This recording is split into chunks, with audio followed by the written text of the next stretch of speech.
बात एक गांव की है। एक गांव में एक किसान मदन अपनी पत्नी प्रेमा के साथ हंसी खुशी से रहता था। दोनों एक दूसरे से बड़े प्यार से रहते थे। दिन में मदन अपने खेतों में कठिन परिश्रम करता और जब शाम को खेत से वापस अपने घर आता तो उसकी पत्नी प्रेमा उसे गर्मा गर्म रोटी पकाकर खिलाती। मदन के खाना खा लेने के बाद प्रेमा भी खाना खा लेती, फिर अपने पति के पैरों में तेल से मालिश करती। प्रेमा अपने पति की इतने अच्छे से तेल मालिश करती थी कि मदन की सारी थकान दूर हो जाती थी। प्रेमा एक अच्छी पत्नी के सारे कर्तव्य अच्छे से निभाती थी।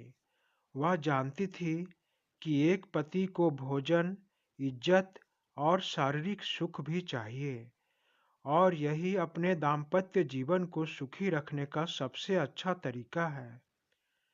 प्रेमा यह जानती थी कि जिस दंपति में प्यार नहीं होता, वह दंपति में अनबन, लड़ाई होते रहते हैं।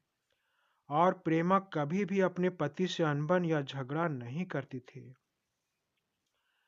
उसका पति मदन भी अपनी पत्नी के प्रेम को समझता था और अपनी पत्नी के प्रेम के बदले बहुत प्रेम देता था।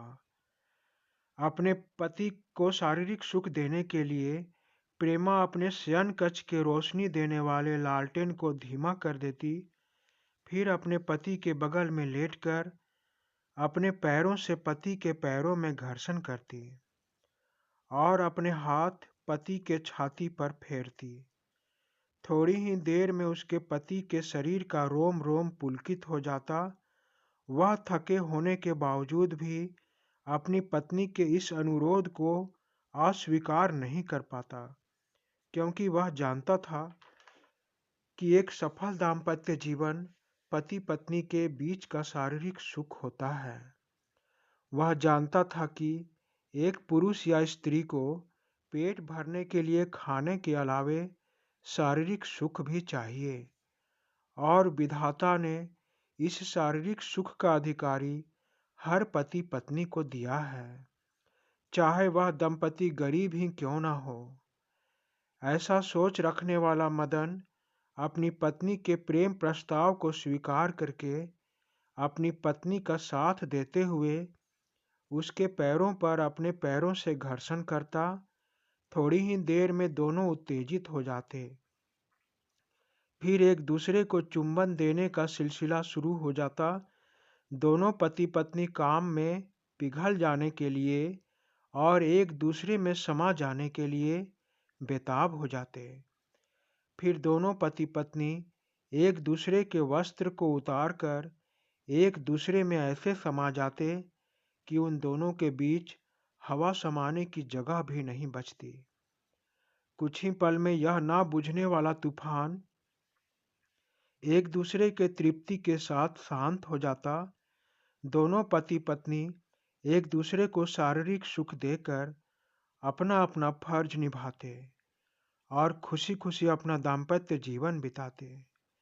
मित्रों, कौन कहता है कि कम संसाधन पाने वाले दंपति खुश नहीं रहते? खुश रहने के लिए महंगे भौतिक सुविधा नहीं, बल्कि खुश रहने के लिए पति पत्नी के बीच प्यार, शारीरिक सुख, संतोष और विश्वास होना चाहिए। इसीलिए तो गरीब पति पत्नी भी शारीरिक सुख पाकर अपना दाम्पत्य जीवन बड़े अच्छे से गुजारते हैं। मित्रों, उम्मीद करता हूँ कि यह कहानी आप सबों को पसंद आई होगी। कहानी पसंद आई है तो वीडियो को लाइक करें ताकि मैं इससे भी अच्छी कहानी लिख सकूं। चैनल पर नए हैं तो चैनल को सब्सक्राइब करें और हाँ, घंटी को ज़रूर दबाएं ताकि इससे भी अच्छी कहानी मैं आप सबों के लिए प्रस्तुत कर सकूं। धन्यवाद मित्रों, धन्यवाद।